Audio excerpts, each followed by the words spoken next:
Good evening, everybody, and welcome to this edition of Crunch Time here on ASTV Productions. I'm your host, Joe Hamilton, alongside my buddy Theo. Theo, how you doing, man?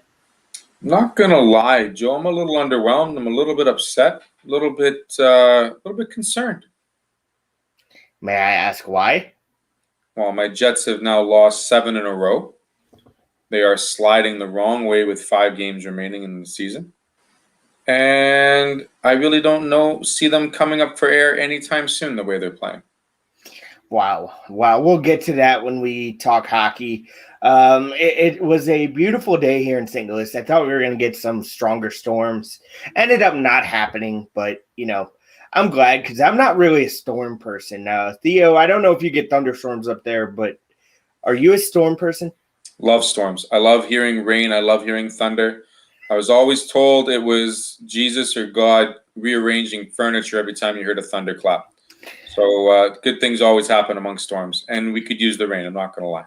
I was always told – actually, I wasn't always told. I was just – I always thought that it was God bowling. Yeah. Except you didn't hear any pins at the end. But it kind of sounded like it, to be honest with you. But I digress. Let's get into some Major League Baseball talk now. There's a lot of games going on right now. I'll get to the scoreboard here later. But first, I want to start with the American League Central because this is a division that's very wide open. And there's one team in particular that had a very good April and is trending in the right direction. Granted, again, that's April. But you're in a division now that's, wide open. We thought this was the Twins division to lose. At least that's what I thought. So my question to you is, are the Kansas City Royals for real? I think the Kansas City Royals had a good start in April, like you said. I mean, they're 17-12, leading the AL Central. They're 7-3 in their last 10. Pitching is doing well. The bats are pretty decent. But I wouldn't count 2 teams in particular out of this race just yet. And one you mentioned, Minnesota Twins, who won the division last year. But also I'm kind of leaning towards the Cleveland Indians. I mean, they have the reigning Cy Young winner, do they not, from last year? Yes. And they've got some bats in Chavez that can really make things bust a move, so to speak, in Cleveland. Now, the problem with Cleveland is it's a terrible town. No offense to Clevelandites, but when you think about it, their championship runs aren't the greatest. Now, that might change. I mean, the Cavaliers have won something. The Cleveland Browns are looking good, better than what they did in the last 2 decades. They've actually drafted better in the last 3 years. We'll get to football later on. But the Cleveland Indians before, the mid-2000s, they weren't really much of a team really talking in the last 6 or 7 years. A couple of sniffs, but nonetheless, the Cleveland Indians could make a surprise here. I mean, we're only talking April. I mean, they're playing 500 ball just like the Twins. They're not out of any stretch whatsoever away from the Royals. So when you ask the question, are the Royals for real? Well, they played the best month of April thus far in the Central, but I don't think they're all that chucked up to be, so to speak, compared to what you see in Cleveland and maybe Minnesota. I mean, Minnesota, I think, is the third of those 3 teams, and I don't see them really making a big push, but the season is going to be 160 games, and we're only 30 way into it. What do you attest the slow start to Minnesota after winning the division last year? Again, you talked about a 162-game season. There was only a 60-game season last year. Do you think that has a lot to do with it, Theo? The lack of, I guess, conditioning? I'm Conditioning not going to say it's lack of conditioning. I'm going to say it's lack of weather conditions. Target field is outdoors. And balls do not fly as much as they do when it's snowing outside compared to when it's 30-degree weather. I mean, last year they played 60 games. They started in the middle of July. And that's when in Minnesota it's nice and warm, just like the rest of the 50 ballparks or 32 ballparks in the major leagues. And, there was decent weather. So if you had a good team that was well rested, which the Twins were, just like everybody else, but they knew their role and they knew it had to be more of a sprint to the finish in 60 games as opposed to playing 162 games this year. And yeah, conditioning will come into account, but I mean, you also have to think of April as being that feel your way month where you want to stay close, you want to remain in contention, but at the same time you realize the World Series isn't rewarded May 3rd. It's mid-October. Like that's why we have the boys for October. And that's where it really comes into play. So, I like I said, I wouldn't count the Royals as being the team. They're the team right now. But just like every employee that gets fired, what are you going to show me later? And I think the Twins and the Indians are still two pretty respectful squads that could match up with the Royals. I mean, the Royals haven't been the greatest team the last 4 years either. I mean, have they really improved off the field in the preseason compared to last year? I'm not too sure. Bottom line is, I mean, this is not a race to the finish Kentucky Derby style anymore. This is now the Triple Crown. There's 3 big races that are being played, and it's a third of a season, a third of a season, and a third of a season. So I ask you this, Joe. Maybe ask the question at the end of May and see who's at the top of the AL Central. Yeah, we will have to wait and see. But the Chicago White Sox, speaking of the AL Central, took a huge hit. Luis Robert's going to be out at least 12 to 16 weeks with a completely torn hip flexor. He did this running down the first base line in practice before a game. I don't know how much this is going to hurt the Chicago White Sox in the grand scheme of things, but this is a big loss. I think it's a big loss. I agree. But I also think the bench boss is maybe the bigger decision that was maybe not the right decision. As much as I love Tony La Russa, as much as I love him being as a pioneer manager, he's almost 80 years old. Like, he's up there, is he not? And when you talk about generational coaches that are able to reflect on their playing style and their managerial style, Tony La Russa was able to manage the 90s Athletics a whole lot different than the Cardinals and a whole lot different than the current White Sox. These players don't adapt in any Big Four sports the way they used to 25 years ago. It's a different culture. It's a different mindset for these players. We're seeing more and more players in any sport worrying about personal accolades versus team commitment. And I'm not speaking for the White Sox. I mean, they're 9-0. Like they're at the bottom of the barrel right now. Do they have skill? Yeah, they've got some skill, but they can't. It all starts with the bench boss. I mean, you look at what you talked last time, you and I, Joe, about Alex Cora and the Boston Red Sox. Well, the Boston Red Sox at the time of you and I talking were leading the AL East. If you look at that standing now, there's 2.5 games separating the Red Sox at the top, and I think it's the Orioles at the bottom. And that is a division that is so tight right now. I mean, you've got Toronto at 500 ball. You've got the Yankees that are now 500 ball now after starting 5-10. They're starting to get supremely hot. Tampa's still pitching their way out of games and winning games with their pitching alone. And now Boston has got to worry about, these teams that are starting to get warmed up. I'm not going to say it's all weather related, but April is that feel month where you start seeing what players can't do, how they wake up, The voodoo dolls are out, Pedro Serrano style. Got to wake up bats. Need a live chicken here and there. Let's see how things move around. And that's exactly what's happening come the month of May. I think when you look at May and you look at June, you're going to start seeing teams and players do things differently. We haven't talked about my Angels. I mean, they are just another set of bad luck scenarios. I mean, here's Ohtani right now, who's missing his next start because he got plunked on the elbow of his throwing arm.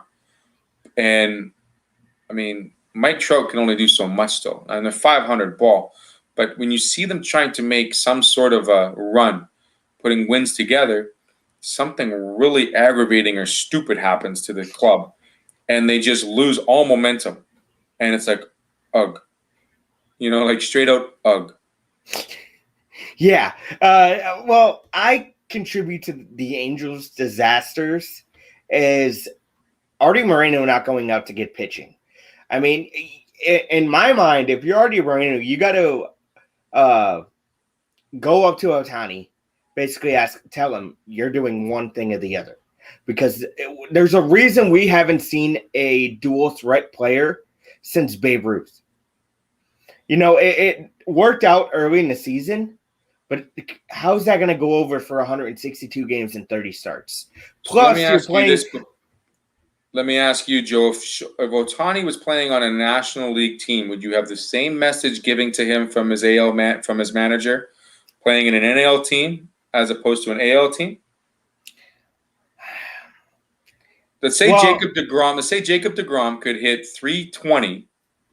Inserted in the lineup every fourth rotation, and you're going to tell me Jacob DeGrom's not going to hit? Okay, I understand that, man, but this is a different case. Well, it's not a different case, but it's a unique case because we haven't seen something like this. I haven't seen something like this in my lifetime. You haven't seen anything like this in your lifetime. But would this be a detriment to the Angels, though? Well, that's the thing. We haven't seen it because there hasn't been a player like him. The next best player that has done anything like this, I think I'll even mention his name, it's Shiro Suzuki. He was he was a pitcher that could throw mid-70s, 80s and still play the field and still bat the way he did, if he had to, for the Mariners. I'm talking about his early days. But outside of him, I mean, you can't really think of a player that's going to bat for average, be inserted in the lineup when he's not pitching, and then expect him to pitch on a 4-day rest. I mean, that is a tall task to ask for. And the way the game is played, it's so situational, it's so relegated to position that, we even have pitching rosters right now that are changing the way and changing the construct of a bullpen. Like we've talked about this many times. I've never seen so many pitchers on pitch counts. Rarely see pitchers going 6-7 innings deep. And we're starting to see the idea of a starting pitcher being replaced by 2 to 3 pitchers that'll pitch 3 to 4 innings a game. So that monocle and discussion, that sincerity and scrutiny of looking at a bullpen has changed drastically compared to the last 2 seasons, especially when you had a 60-game season last year and all those pitchers trying to get innings in, trying to get work, trying to stay fresh, trying to keep your bullpen fresh. And now you have to restructure your bullpen in the course of 3 to 4 months based on the fact that you're playing a full regular season now. It's hard for a lot of pitchers to get into that rezone of a full season unless they were on Tommy John surgery or they missed a large portion of that 60-game season and they were considered, done for until the 21 season. Yeah, you put that perfectly. Well, you brought up Tommy John surgery, and Dustin May will undergo Tommy John surgery for the Los Angeles Dodgers on May 11th. So that's a blow to the Los Angeles Dodgers, but insert David Price into the starting rotation. You know what? I'd take that. I mean, the Dodgers started off 13-2. Then they met the San Diego Padres, and things started to fizzle. And now it looks like the 2 largest salaries in baseball on either coast are, one's heating up right now, but still looks fairly, mediocre because, I mean, they still have to hit home runs. They can't play small ball. And the Dodgers are last year's champs. So you're not expecting to see perfection 162 games of the year. Tell me in July who's going to have the best record in the NL and the AL.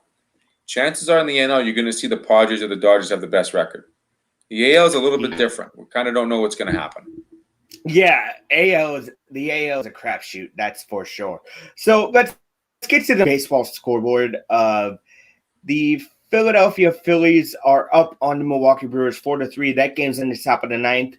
The Minnesota Twins are up over the Texas Rangers 5-2. That game's in the eighth inning. Yes, I'm reading that right. You have the St. Louis Cardinals over the New York Mets in the top seventh, 6-5. You have the Indians and Royals tied at 3 at the K, and that game's in the sixth. You have no score between Tampa and your Angels. That game's at the end of 2. The Toronto Blue Jays and Oakland Athletics. Oakland's winning this one 3-0. And the 2 games just underway, you have the Baltimore Orioles and Seattle Mariners. That game's scoreless. Same thing with Pittsburgh and San Diego. 2 games that were postponed tonight. You have the Los Angeles Dodgers and Chicago Cubs and the San Francisco Giants and Colorado Rockies. So not a real busy day, but enough to talk about, that's for sure. So when we come back here on Crunch Time, we will be talking a little NHL hockey. So come back with us right here on Crunch Time.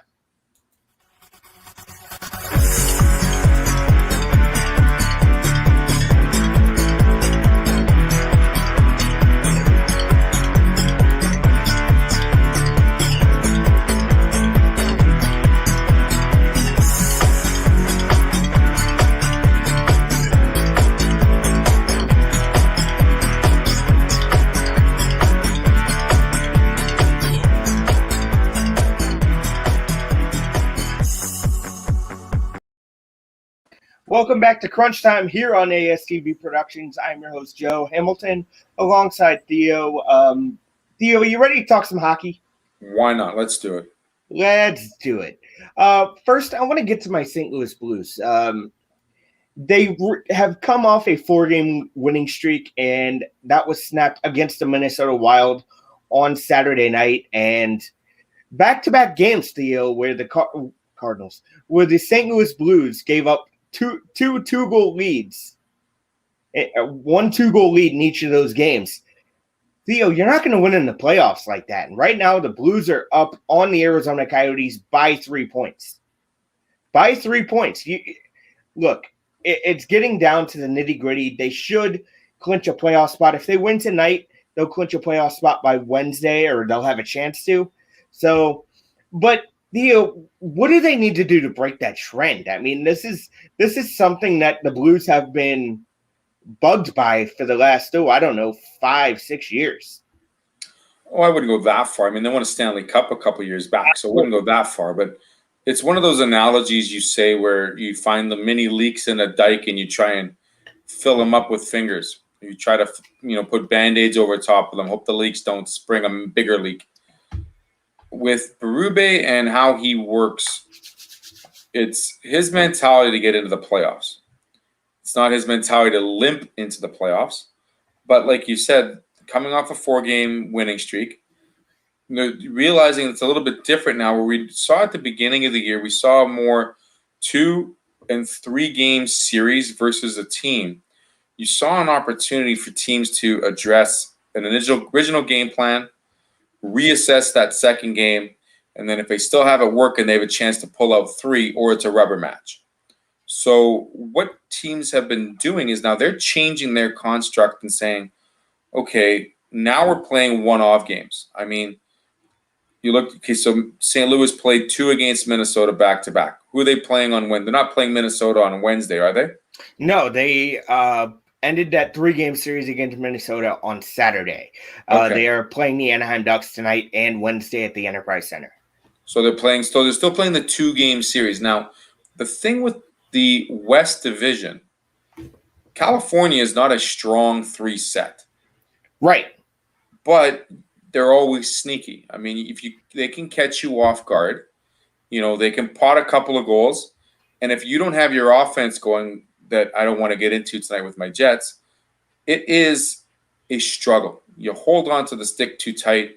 You try to push the puck in through the net instead of shooting it. Goal pads look like beach balls, and goaltenders saving everything and anything. So what the St. Louis Blues need to do is they need to tighten up their defense. Make it simple. Make it plain. And by saying that, you're not going to – if you win every shift as an even, and you're then able to get your goal scores, getting your plus ones here and there, that is an easy philosophy to follow. And that is Craig Berube hockey. He's not expecting his fourth line to go out there to score 2 goals a game. But if they can keep their matchup at an even, that gives a better chance for O'Reilly, Tarasenko, Jordan Kyrou to come in there and say, you know what, guys, we need to pop some goals. This is where you take a guy like Mike Hoffman saying, listen, pal, you've been pretty quiet most of the season. If there's any time to show up, now would be great. Because bottom line is, we want to move farther into the playoffs. We've challenged Colorado. We beat them last weekend. We've had a 4-game winning streak. We've hit a little bump in the road with Minnesota. But let's rewrite the ship. Let's come back to some favorable identity pieces and say, let's get done what we know what to do best. Because chances are Anaheim's not in the playoffs. But we are. And we need to correct those mistakes sooner than later. Yeah, especially when you're playing a team like Colorado in the first round, most likely. So you need to clean up those mistakes a big time. You talk about the West Division as a whole. The biggest surprise for me, and I want your thoughts on this team, and it's the Minnesota Wild. How have the Wild been this good this year? Is it the insertion of one player in Kirill Kaprizov? No, you're not going to say it's a 24-year-old rookie. You can't do that. You talk about keeping it Kirill. He's done so all year. And should he win the Calder? I think so. I mean, he's not a 41-year-old Sergei Makarov back in the early 90s. But this is a guy that's paid his dues. He's played in the K. He's played overseas, played in the juniors here in the A, and then he's realized to make his step up forward. I say because it's a bit of an and they were always under the radar. They weren't expected to fit in this role. And their team, the Wild, and the Arizona Coyotes are those enigmas. Whether you call them the unicorns, the kryptonites, whatever the case may be, those are the teams that are going to continue to fight for that 4th spot. St. Louis doesn't want to get into the ring just yet with them. St. Louis wants to stay above that wave. They want to ride the wave at 3 so they can keep going forward. But right now, they can't lose games like this to Anaheim this upcoming couple, knowing that you have 2 teams biting at their heels. No, and you have Minnesota above you. You're in 4th Minnesota's place. above. Sorry, my apologies. Minnesota's the 3rd. St. Louis is the 4th. That's why I brought up Minnesota as being a good team. No one saw this coming. Yeah, short season or not, no one saw it coming. And that's the beauty of a quick buy-in. I mean, if you're able to play that quick 56, like I say quick because it's not an 82-game season, but you're finding teams getting the right recipe for success at the right time. I still think St. Louis will get in that 4th spot. I just think that, I think they even can get into a 3rd spot, to be honest with you. Yeah, it's going to be tough because Minnesota's been a tough team all year. So we'll see what happens there. So the NHL has just finalized, within last weekend, have finalized their second half of their U.S. TV rights deal. Goes to Turner Sports. That's kind of a shock to me. I talked about this the other day. I don't know if you saw the show or not, but Turner Sports in the NHL, does that work? Well, I mean, the thing is, the ESPN signed a 7-year deal, and they were looking for a secondary television right to work with somebody on a national scale, I guess. And I think Turner Sports, it's interesting because Turner Sports, last time I checked, is still based out of Atlanta. Mm-hmm. And the Thrashers are no longer there. They're in Winnipeg. So I don't know if that's going to draw anything as a local market, but I mean, TNT, TBS, whatever social media streaming they got going on, they're going to, or live streaming, sorry, they've got going on. I think it'll be a benefit to ESPN. And I say that because it's going to reach, a different demographic and offer the sport at a different level to different television viewers. Where we normally see, remember when Outdoor Life Network, OLN and what was their subsidiary in the U.S.? I forget what it was, but they had a TV deal with the NHL. And it was maybe for 4 or 5 years. And they were able to show off the sport to a different audience. And I think this is the same thing the NHL is hoping for with Turner Sports. Yeah, you got to find I know you're not going to find these guys necessarily. You need to find personalities like you do in Shaq and you do in Chuck. Now, who in the NHL, in your mind, can rival the personalities of Shaquille O'Neal and Charles Barkley? I mean, there aren't many. No, and it's a tough question putting him on the spot. I mean, as much as Jeremy Roenick has been in hot water, his name comes to mind. I think we could see some people that are going to be retiring here very soon. I don't think Patrick Sharp will go there. I think he's pretty stuck on NHL, NBC, and he might make that move to ESPN. You need that hard, gritty, hard grinder kind of guy. And I really don't know. That's a really good question. I have one for you. I don't know if you ever listened to him on a nightly basis like we did in St. Louis when he was a color guy with Curbs. And that's Kelly Chase. Yeah. Kelly Chase speaks his mind, man. So I think Kelly Chase would be perfect for that role, but I don't know. I mean, you've got a lot of guys doing, live streams and podcasts right now too that could, maybe make the next step up. I mean, you could have a guy like Cabral Williams, who is up here in TSN land. You could bring in guys potentially like Jay and Dan O'Toole. I mean, Jay's still with TSN, but Dan's no longer hired. There's some great talent on NHL Network right now that maybe would want to make that national push to go to a Turner Sports program. Jackie Redmond, for example, great female sportscaster. So, I mean, you're going to have to find a mix and a niche with what's going to work in those markets that aren't necessarily considered that priority when it comes to delivering hockey on TV. I wish I could hear Ray Ferraro more. I know he probably wouldn't make that jump, but I'd like to hear a guy like Ray Ferraro. We already hear him on the NHL EA series, so yeah, might as well hear him there too. But that'll be a conversation we have going forward, obviously, because it's always fun to, like speculate who you think should be on this network. But TNT's tough. I mean, you got to compete with the NBA guys, and those guys are brilliant together.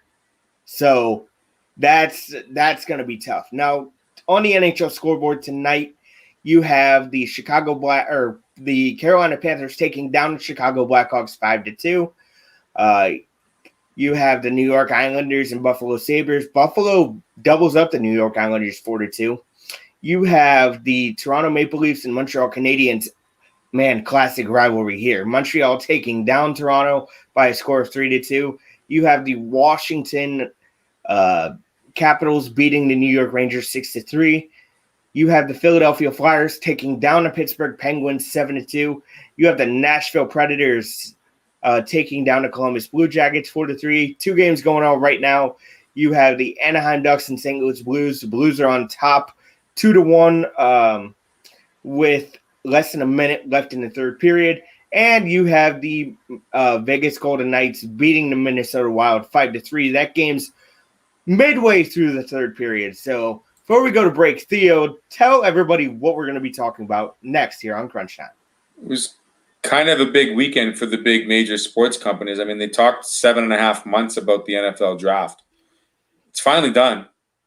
And I guess now they can spend the next 10 days talking about the NFL schedule that we released May 12th. We're not going to go there.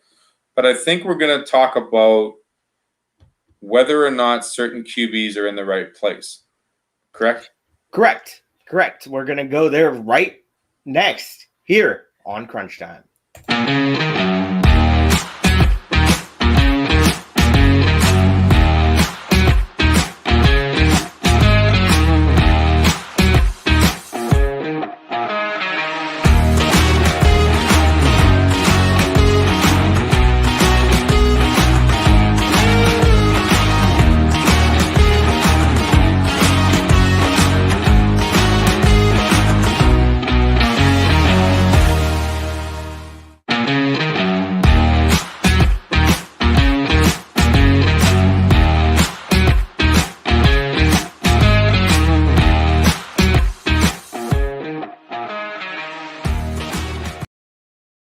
Welcome back to Crunch Time here on ASTV Productions.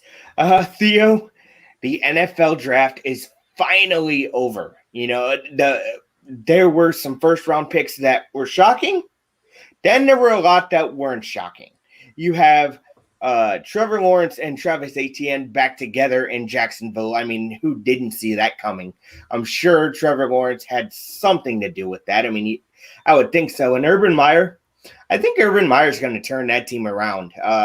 First of all, let's go to Jacksonville. What did you think about their draft? Knowing they had the first overall pick, how do you think they did after that?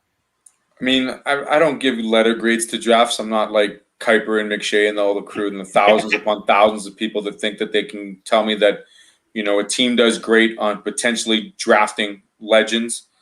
What I do know is that when you take your two picks as offensive talents that have worked together, their college career together in Clemson under D. Sweeney, they're now going under another college coach in Urban Meyer.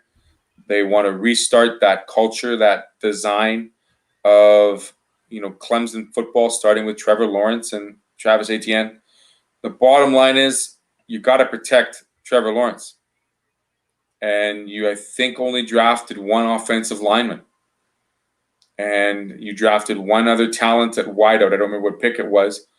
But does Jacksonville have the right amount of pieces for immediate success? No.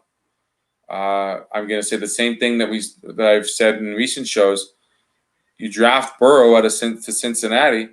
You don't protect him. What happens? We clearly saw what happened.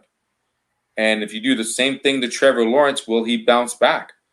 He's already said that he doesn't need football in his life. That's a bit of a red flag, but at the same time, he loves the sport a lot. Now that he has his running back with him, I think he'll love it a little bit more. But there still is some off-season time to, line up a good, solid offensive line group. Because if you do not protect that rookie quarterback that's going to start week 1, mark my words, he will start. Yeah. You're Unless number he's one injured, overall. he will start. He is the only quarterback right now. I shouldn't say only. I'll say the most prominent quarterback that is drafted this year that will start week 1. Yeah. Look, if you're drafted first overall, you should be playing the first game. That's obvious. I mean, and having a preseason this year more than likely will help too, just to get your feet wet a little bit with the playbook and everything else. One less game, remember? One less game, but, and one more game during the regular season, though. Yeah.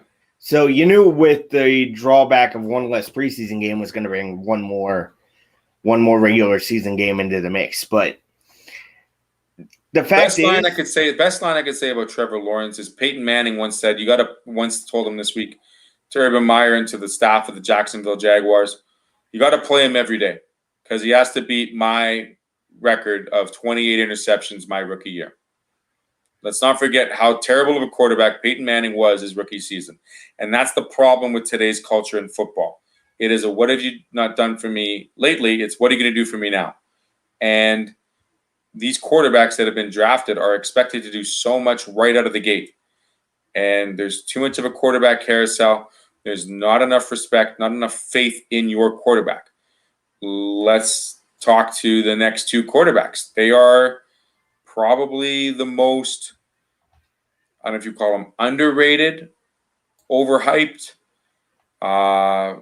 each with different backgrounds. Should they be number 2 and number 3 overall? I mean, that's a question I got to ask you, Joe. No, I don't think so. Especially, I want to go to Trey Lance in San Francisco because that seems eerie to me when you're drafting a guy that high and he's only faced Division II teams. That just doesn't sit well with me. I agree. I mean, here's a guy who has 15 or 17 starts in his college career at Division II, unlooked Division I, couldn't even get a sniff at D1. And sure, he's lights out. I mean, didn't lose a game. Amazing talent. He's a physical specimen. Really good arm. Sees the field, whatever, yada, yada, yada. But tell me what defense he faced that Fields doesn't face, Mac Jones doesn't face, anybody in D1 college. That's the I thing. mean, that is unproven. And last time I checked, Carson Wentz, who was also from the same school, is now with his second team, had a decent freshman, sophomore year, and has been nothing but a headache for the Eagles, and now he's going to get a second chance with his old ball coach in Indianapolis. I don't know if it's not a trust factor with Trey Lance. It's nothing to do with trust. It's the fact that you look at his blueprint of games that he's played and the defenses he's faced, and you tell me he's a better quarterback than Fields? I highly disagree. And as much as I want to play, I'm not going to play the race card black on black because they're both black quarterbacks. If I'm the third pick in San Francisco and I've traded up to pick the third quarterback, what tells me about North Dakota State as a school that is better than the Ohio State Buckeyes? And I'm not even a Buckeyes fan.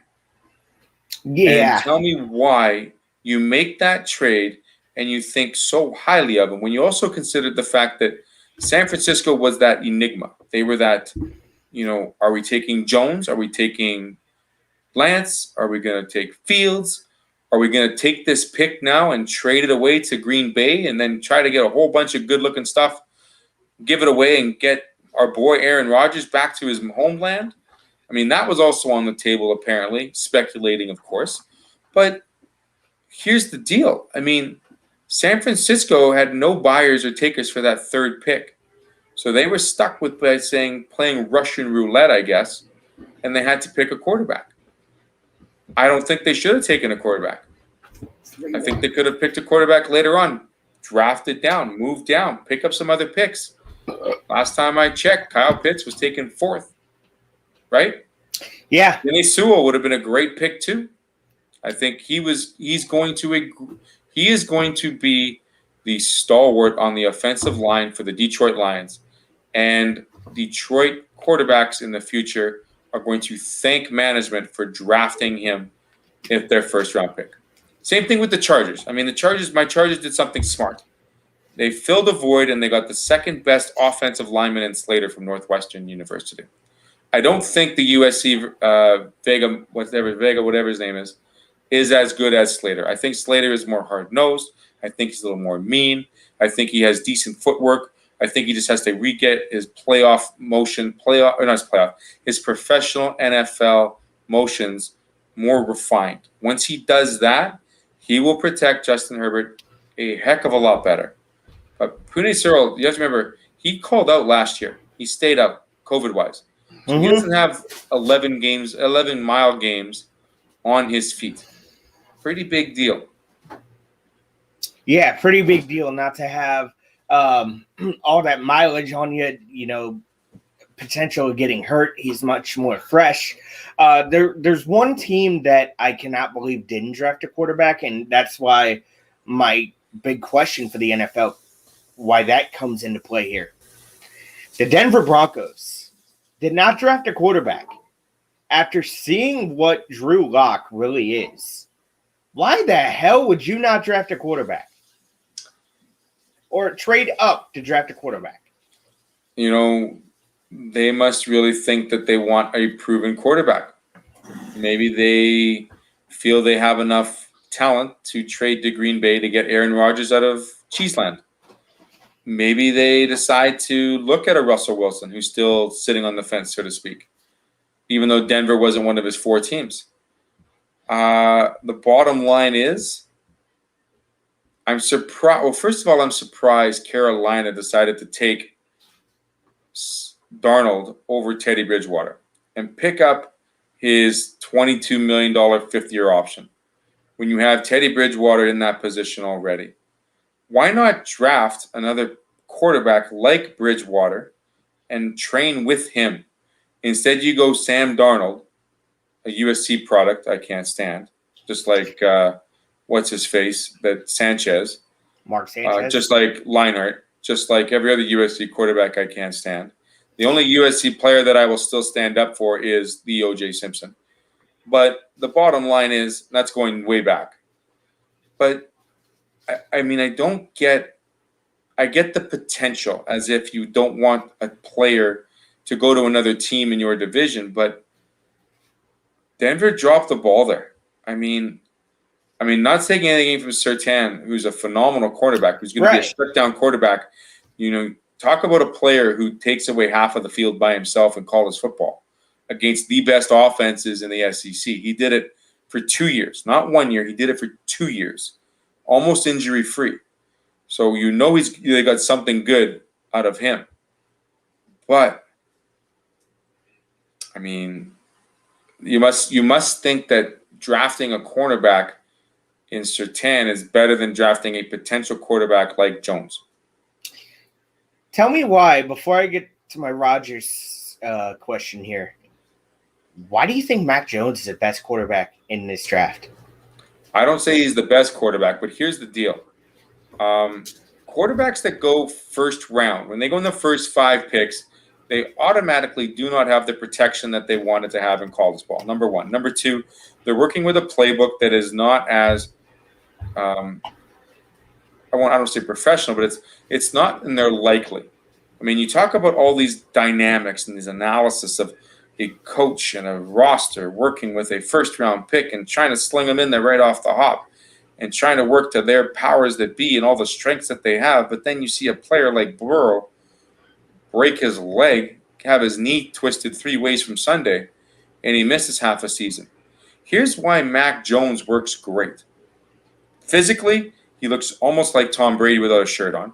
Number 2, Bill Belichick and that offense and that defense and that amazing preseason pickups. They spent so much money for the next couple of years on assets and removing liabilities and holes in that offense for Cam Newton to work this year, to see how well Cam can work with a better offense, but also how Mac Jones can learn under Daniels and Belichick, 2 of the greatest minds in the last 25 years of football outside of Andy Reid. And I'm not going to give credit in Seattle. As much as I want to, I won't, because he was a USC coach. But Pete Carroll's a pretty good mind too. But when you have Belichick and Daniels running your offense, Mac Jones did the same thing in Alabama behind Hurts and behind Tua. Just played his time, took his course, and here's a guy that worked under Nick Saban. Tremendous accolades, pedigree, if you will. He came out of that holding tunnel with the prowess and the demeanor of a player that says, now I'm ready to go. I've got a chance to show all of you guys 14 picks before me that you've made a mistake. He may not do it this year, but he's going to do it for a long time, I think. Yeah, and you talk about New England. Cam Newton has some weapons now, and that could be a fun team in New England. I mean, granted, that was a COVID season. You lost half your defense to opt-outs. I get it. But now you're getting all those guys back. It's going to be fun in New England. And again, I hate to say that because I couldn't stand the New England Patriots for 20 years thanks to Tom Brady. So, and Bill Belichick for that matter. Now on to Aaron Rodgers. This situation is almost not boiling over, but you're hearing conflicting reports everywhere. Is this starting to make you not respect Rodgers as much as you would before? Or actually, yeah, that. And is he gone? Is he gone from Green Bay at this point? I remember hearing today on a couple of different sports podcasts and sports channels that Aaron Rodgers has the status of a certain NBA player, where he controls his destiny. He is able to make the moves that he wants, and he has been empowered not only by the team, but by the league. I have lost disrespect for the Green Bay Packers. And here's why.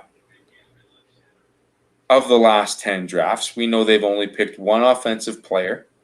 And the one offensive player they have picked has been a quarterback that's going to or should replace Aaron Rodgers. Jordan Love had 0 snaps last year. And Aaron Rodgers did everything in his power to play every single snap he possibly could. Not only to prove a point, but to show that he is still worth the most on the Packers roster. Secondly, he has perennially seen his roster not improve with a first-round pick of any way, shape, or form of an offensive player. Devontae Adams is the closest one. Having that said, you have a star player. You're feeding him. And you're feeding him. Not feeding him the top quality, top cheese, the cherry on the top type of player you can grab in the draft. Instead, you draft his replacement. Now, this is exactly what happened 18 years ago when Aaron Rodgers got drafted, when Brett Favre was in a bit of a decline on his tenure with the Packers. But come on, man. Like, respect your star. You've got him under 2 more years. I agree. I think GM Murphy has really got a bone to pick somewhere. He really has to make a decision. And I think he dropped the ball during the draft. Because, first of all, they draft yet another defensive player this year, first round. And if there was what was on the table from San Francisco or from Denver or from Carolina, wherever the case may be, you are now seeing your potential of getting whatever you were going to get for Aaron Rodgers last week become smaller and smaller and smaller. To the point that Aaron Rodgers could say, you know what? Screw you, Packers. I know that I could be the host of Jeopardy. I don't need money. Not bad getting paid $37 million per year, but no, I don't need the money, and I'm going to control my own destiny.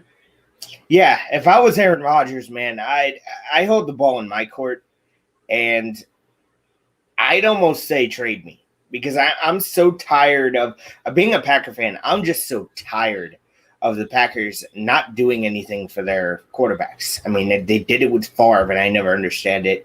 Now they're doing it with Rodgers, and I think it's going to end ugly in Green Bay, that's for sure. Well, coming up here on Crunch Time, in our final segment, we'll be talking some NBA basketball in this new NBA play-in tournament. This ought to be interesting, that's for sure. So stick with us right here on Crunch Time.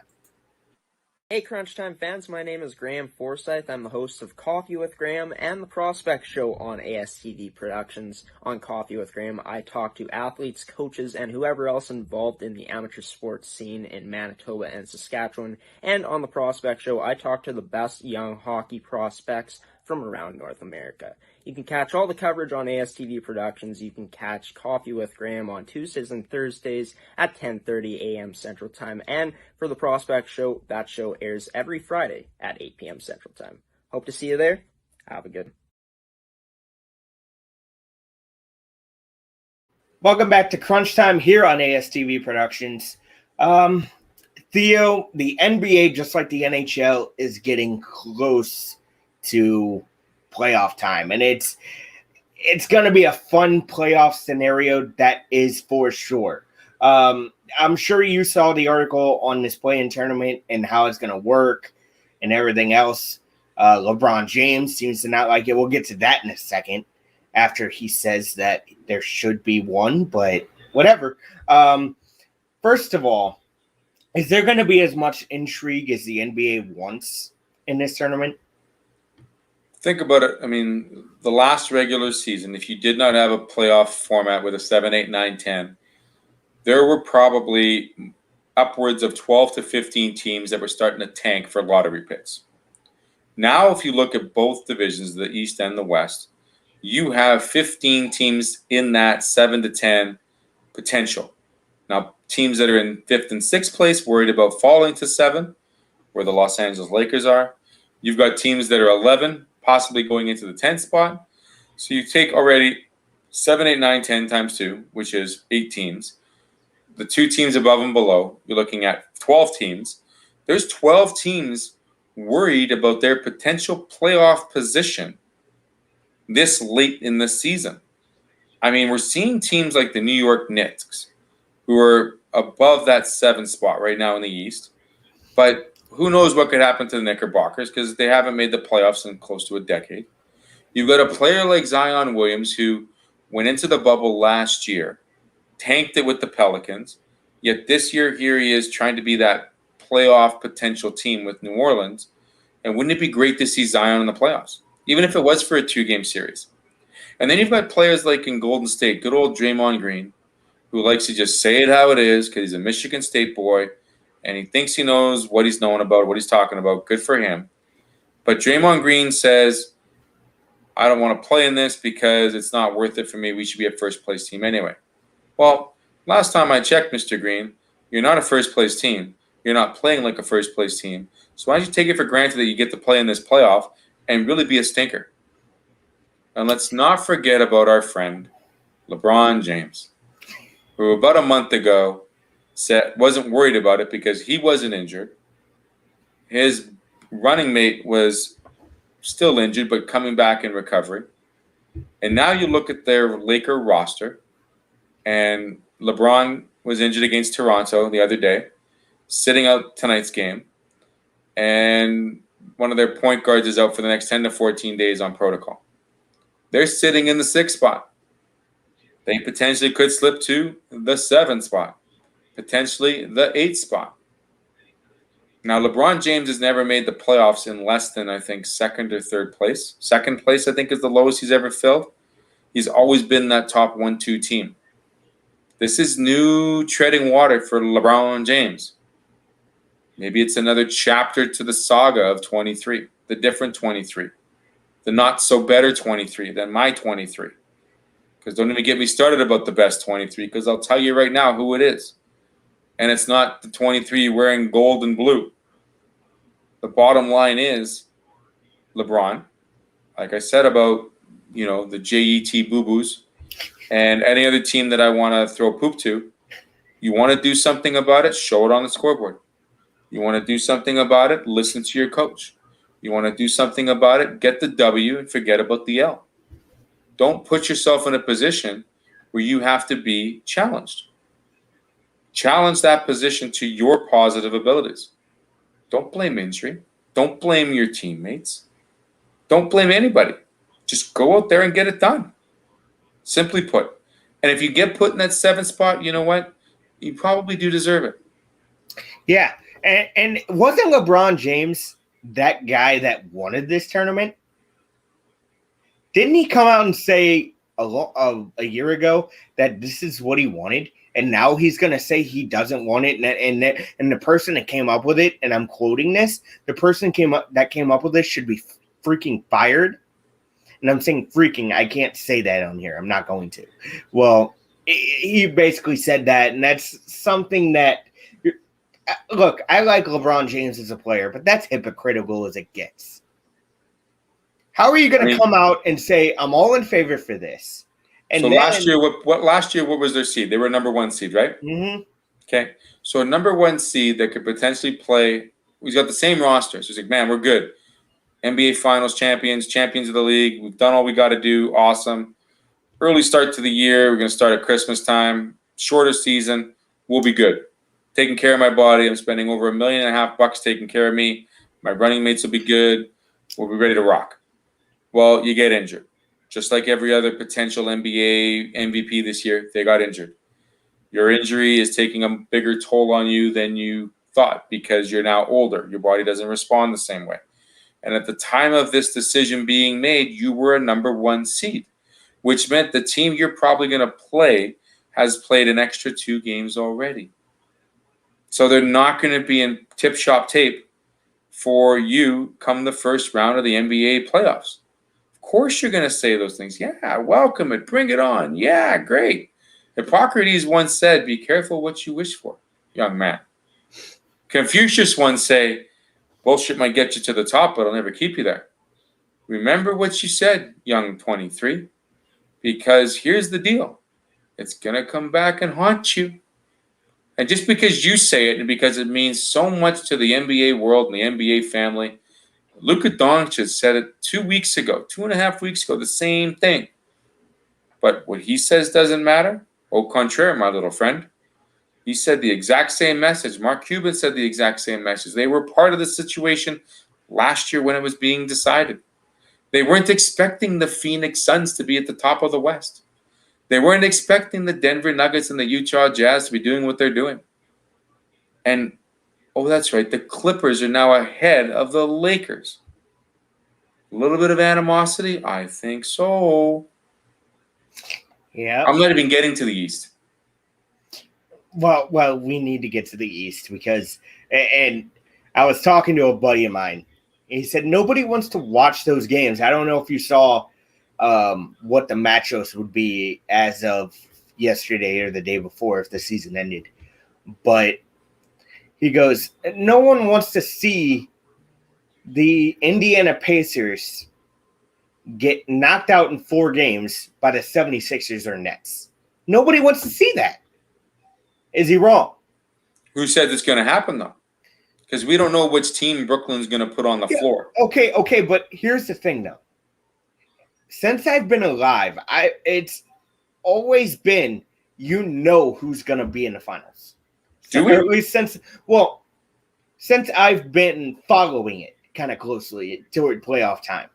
It's always been the same teams. It's always been the same teams that are in contention. And when these teams are stacked like this, when you have these super teams, and actually I think they did it right this time in Brooklyn. If you remember 2013, yeah, that was awful. They actually did it right this time. James Harden's hurt. He's coming back. He'll come back come playoff time. But the fact is, the 76ers are too tough, and the Nets are too tough. Period. Okay, so there's 2 teams that aren't in the top 5 right now, and that's Boston and Toronto. Toronto probably won't make that 10 spot. Boston may make that 10 spot, may fit in that top 10. You've got the Bulls challenging. They could be a thorn in anyone's side. Right. The Knicks can be a thorn in the side because they haven't made it to the playoffs in forever, but they've got some pieces there. Like we said, the chemistry of the Brooklyn Nets, is something we haven't seen because the 5 players that have been there haven't played together all season. They've played 3 games together. We don't know how that ball is going to be passed around between those 5 superstars if they're on the court at the same time. Secondly, the 76ers are probably the best team that has been showing, as well as the Bucks. And now the Heat are warming up. So telling me that the Brooklyn Nets are supposed to be the front runner on this whole division, I really don't think so. I don't think we can truly say there is a favorite coming out of the East. And we can't say that there's a favorite coming out of the West. I would like to see who I'd like to see, but that's probably not going to happen. And I'm not going to pick the number 1 seeds overall. That's telling you something that. So the playoff is working. Mm-hmm. Yeah. It's showing that this type of setup is providing a bit more excitement, not at the top of the division, but that potential of Cinderella to crash the party. What's wrong with that? If it's going to cause a stir, then they've done their job. It's only making more money for the 9 and 10 team. It's only making more money for the television contracts. It's only making more excitement for everybody that enjoys watching the game. And if there was a clause that could be put in the NBA CBA agreement that you cannot miss the game for maintenance or body, whatever you want to call it, personal body time reasons. down. Well, I mean, I can't say, yeah. I mean, Dennis Rodman missed games because he was in Las Vegas all the time. Let's get it straight. But let's be honest here. Do you think Kyrie had personal reasons all the time? I don't want to touch Kyrie Irving, and I don't want to touch it because I don't know the backstory. Okay. As much as he's been a very tumultuous, wonderful player on the court, I can't comment what's happening off the court. I mean, when he was led by LeBron and Love in Cleveland, they did great things. When he was in Boston, something went wrong. Something wasn't switched right. He was expected to be a leader. He can't be leader. Now he's with leaders. He's with KD. He's with James. He's with Blake. He's with guys that know how to play this game the right way. If all 4 of them got on the field, on the court, at the same time, yeah, I expect them to do great things. Okay. All right. Before we get out of here tonight, though, we got the NBA scoreboard. The Orlando Magic have taken down the Detroit Pistons 119-112. The Indiana Pacers lose to the Washington Wizards. This is a high-scoring game. No defense here. 154-141. Is that in regular time or is that overtime? That's in regular time. Wow. So the Golden State Warriors knock off the New Orleans Pelicans 123-108. And the Atlanta Hawks take down the Portland Trailblazers 123-114. The Sixers are up on the Chicago Bulls 90-87, 92-87 now. The New York Knicks are on top of the Memphis Grizzlies 99-88. That game with 7 minutes left in the fourth. You have the Denver Nuggets over the Los Angeles Lakers at this point, 32-26. That game is in the second quarter. And the San Antonio Spurs and Utah Jazz are at half, with the Jazz winning that game 60-43. So, Theo, before we get out of here tonight, do you have anything to add? I hope my Jets win their next game. I can't see us going 8 in a row on the loss column. We're now tied with Montreal for the 4th spot. At the same time, props to Mr. Unser, who passed away today at the age of 87, one of 10 drivers to win the Indy 500. If you are a race car driver fan, great racing's happening all over the world. Got to get up early sometimes to watch it. Huge surprise in Kentucky Derby land. I didn't watch it, but I didn't expect the 6 or the 7, 8, 9 to win like that. But nonetheless, that just goes to show you placing is everything. That's all I got to say. It's Monday. Yeah, placing is definitely everything. So until tomorrow night, I am Joe Hamilton. That's Theo. We will see you guys tomorrow night. Until then, have a great one, everyone.